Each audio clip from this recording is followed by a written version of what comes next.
l'objectif pour la Fondation Yves Rocher d'atteindre l'objectif de 50 millions d'arbres en 5 ans.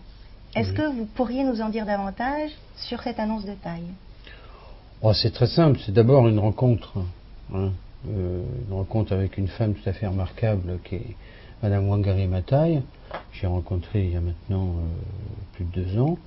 Et Madame Wangari Maathai a eu le prix Nobel de la paix.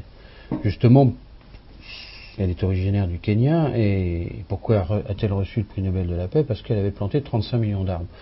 Et il y a plus de 2 ans, j'étais venu à sa rencontre et j'avais signé une convention avec elle et les Nations Unies pour planter 1 million d'arbres.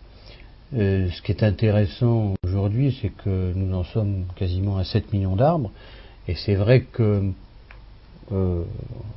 cette démarche est absolument extraordinaire parce que d'abord on rencontre des gens à travers le monde qui ont cette envie d'agir et qui était très positive. Et c'est vrai qu'au sein même de la marque Yves Rocher et donc de la fondation, voilà, on décide de s'engager pour planter 50 millions d'arbres.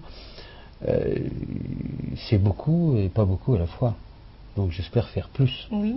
Et justement, pour que les internautes aient un petit peu une idée, une échelle de ce que pourrait représenter 50 millions d'arbres par rapport à ce qu'on a déjà planté jusqu'aujourd'hui ou en échelle comparative, qu'est-ce que ça représenterait? En surface, c'est à peu près 25 000 hectares. Si vous voulez, ces 25 000 hectares, c'est en gros 250 km². Pour vous donner un ordre d'idée, la ville de Paris, c'est 100 km². Donc c'est l'équivalent de 2,5 fois à 3 fois la ville de Paris, par exemple. Si on prend la ville de Paris, qui est mais Paris n'est pas le centre du monde, soyons clairs. Je pourrais prendre mon village, alors là, ça représente beaucoup plus de fois.